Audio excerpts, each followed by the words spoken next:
Assalamualaikum warahmatullahi wabarakatuh. Ketemu saya dengan Rizka Januta Siregar, guru bidang studi matematika SMA Islam Anijam Medan. Hai, selamat pagi, tetap semangat. Ketemu lagi dengan pelajaran matematika yang sangat menyenangkan. Apa kabar? Bertemu lagi dengan saya dalam pembelajaran matematika. Kita buka dengan lafaz basmalah. Kali ini kita akan membahas soal-soal pendalaman materi peluang suatu kejadian. Ya, soal-soalnya dari soal-soal yang sederhana kita bahas sampai nanti soal-soal UTBK. Langsung saja kita bahas soal-soalnya. Untuk soal yang pertama, seorang pedagang telur memiliki 200 butir telur. Ya, karena kurang berhati-hati, 15 butir telur itu pecah. Oke, semua telur diletakkan dalam peti. Jadi penjual telurnya meletakkan telurnya di dalam peti karena kurang hati-hati, 15 itu pecah dari 200 butir yang sudah disediakan di dalam peti. Oke? Jika sebutir telur diambil secara acak, tentukanlah peluang terambilnya telur yang tidak pecah. Oke, kita jawab, pasti kamu bisa menjawabnya. Kita misalkan si A adalah kejadian yang diinginkan. Apa kejadian yang diinginkan? Peluang terambilnya telur yang tidak pecah. Berarti A adalah kejadian terambilnya telur yang tidak pecah.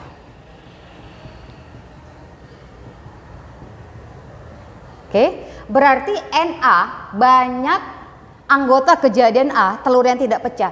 200 telur yang pertama, 200 telur yang pertama dikurang dengan yang pecah. Yang pecah itu ada 15 butir. Berarti yang tidak pecah 200 dikurang 15. Berapa itu ya? 185 butir.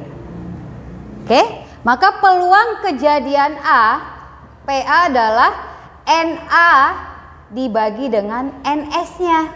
Oke, NA-nya tadi 185 dibagi NS-nya berarti banyak telur. Itu adalah 200 butir ya. Oke, berarti 185 dibagi 200 sama-sama kamu bagi 5. Hasilnya ada 37/40. Berarti peluang terambilnya telur yang tidak pecah adalah 37/40. Mudah ya? Kita masuk ke soal yang kedua. Soal kedua, dalam sebuah kotak nih ya, terdapat 6 kelereng merah dan 4 kelereng biru.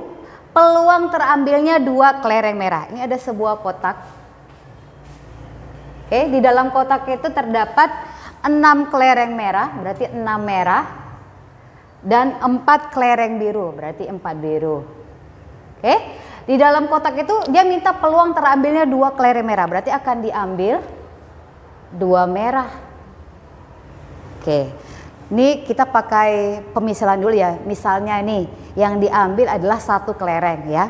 Jadi kalau diambil 1 kelereng, kalau dia cuma 1 kelereng merah yang diambil ya, ini misalnya A adalah sebuah kejadian terambilnya 1 kelereng merah, maka peluang terambilnya 1 kelereng merah itu langsung saja berapa banyak kelereng merah di dalam kotak? 6.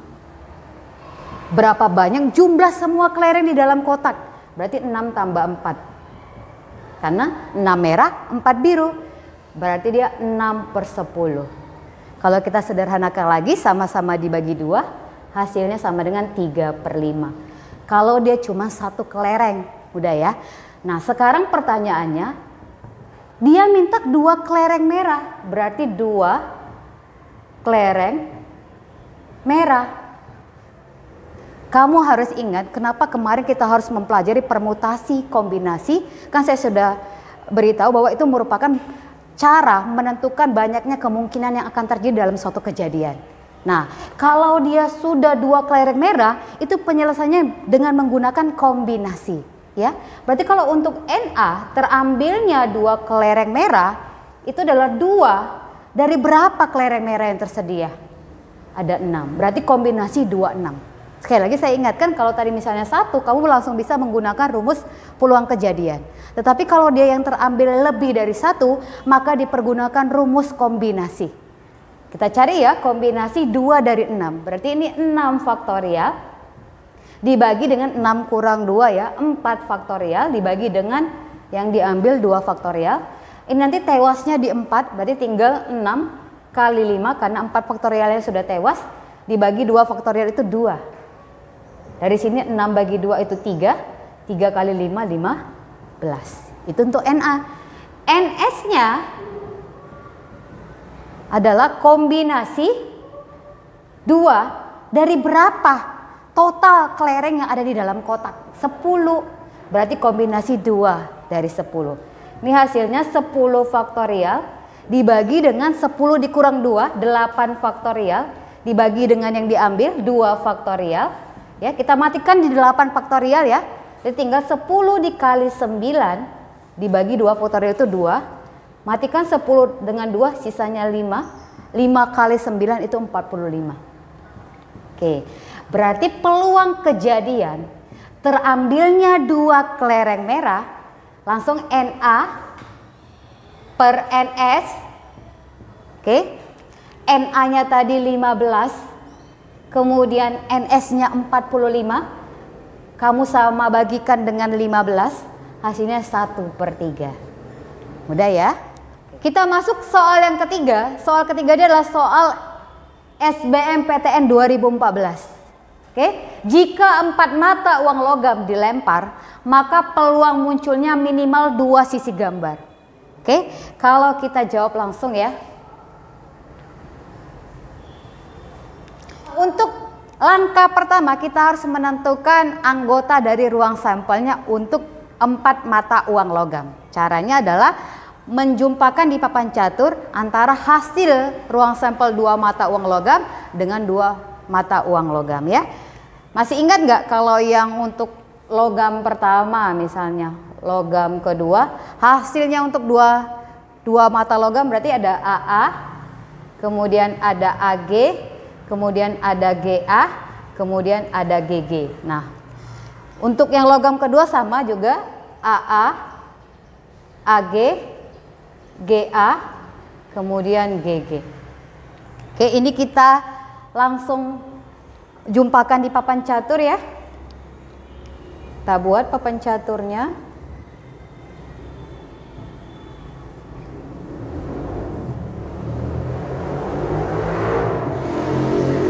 Kalau kamu masih kurang paham kenapa hasil dari 2 mata uang logam ini ada AA, AG, GA, dan GG, kamu bisa lihat di video sebelumnya. Oke, kita jumpakan dia. Hasilnya berarti jadinya ini jadinya A,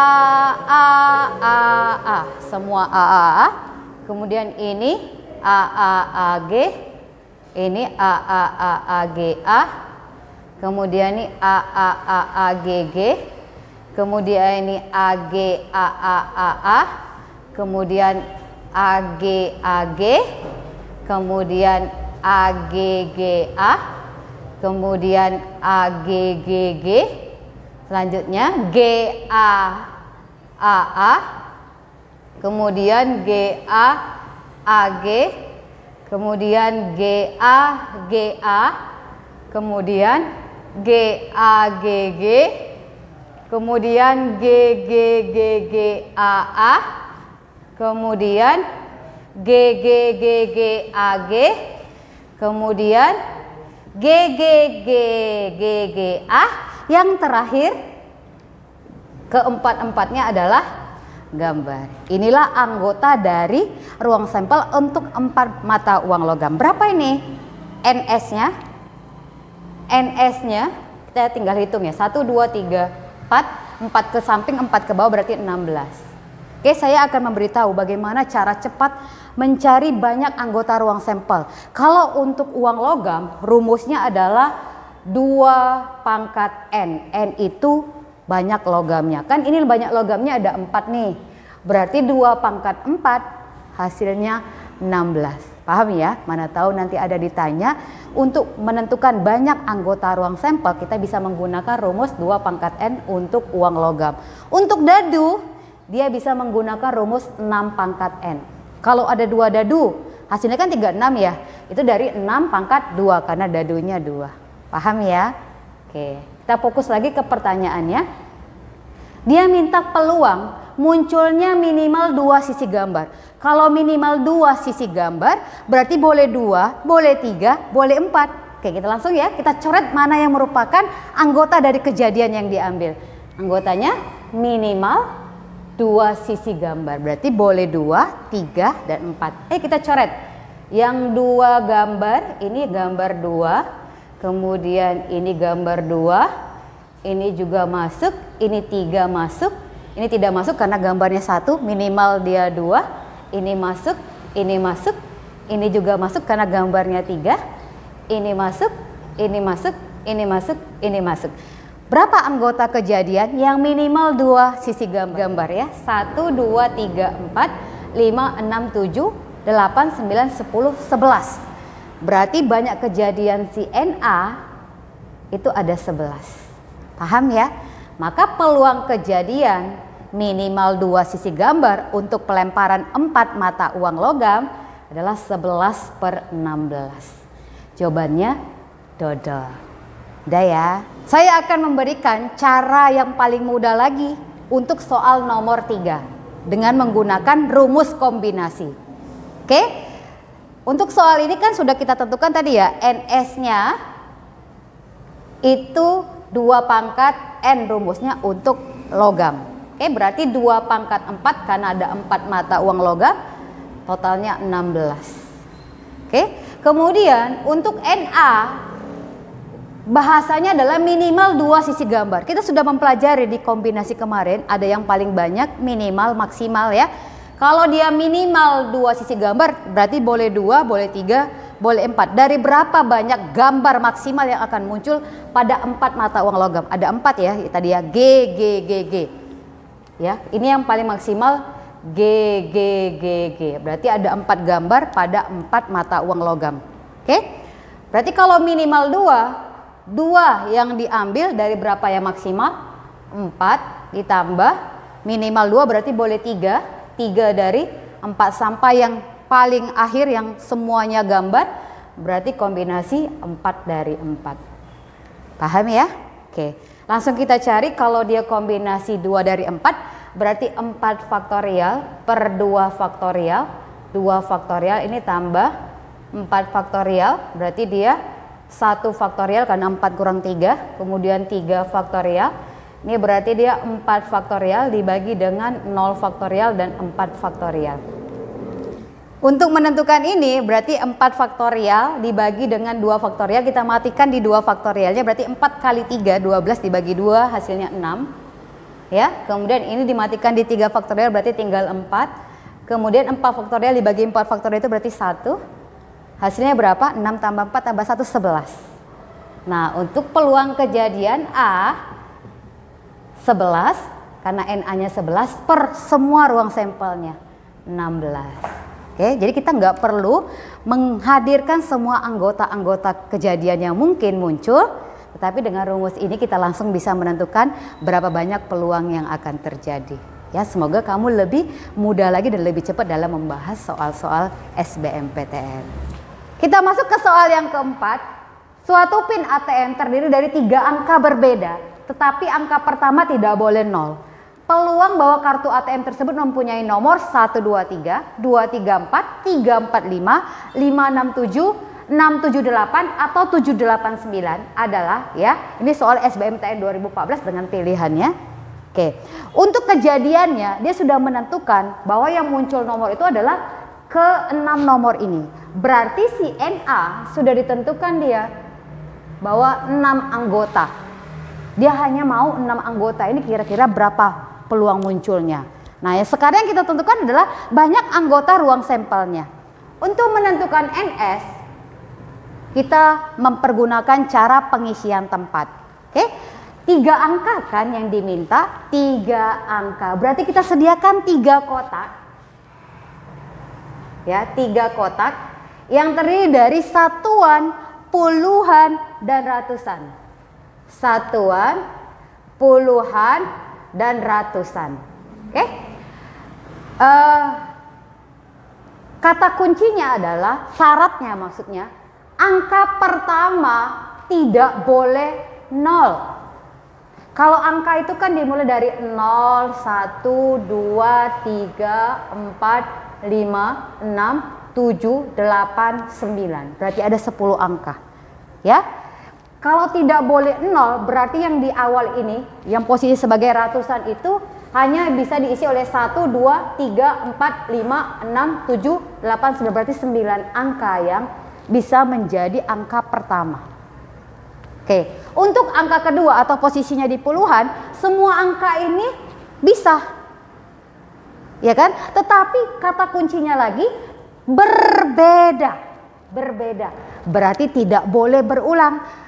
Maka awalnya 10 dikurangi 1 karena sudah kemungkinan di angka yang pertama, sehingga posisinya jadi 9. Paham? Kemudian untuk yang terakhir otomatis 9 dikurang 1, jadinya adalah 8. 9 kali 9 81, 81 dikali 8 itu hasilnya 648 yang bisa menjadi anggota ruang sampel untuk terbentuknya 3 digit angka, ya. Oke, berarti peluang kejadian munculnya ke-6 angka ini, ke-6 nomor maksudnya, ke-6 nomor ini adalah 6, NA-nya 6, NS-nya itu adalah 648. Sama-sama kita bagi dengan 2. Bagi 2 berarti 3 per 324. Jawabannya adalah dodol. Mengerti kan? Oke, kita sampai bertemu di next video selanjutnya. Sampai jumpa. Demikian pembelajaran kali ini. Sampai ketemu di video pembelajaran selanjutnya. Tetap semangat, jangan menyerah dengan matematika. Dan jangan lupa like, comment, and share. SMA Islam Anijam, unggul, cerdas, islami. Assalamualaikum warahmatullahi wabarakatuh.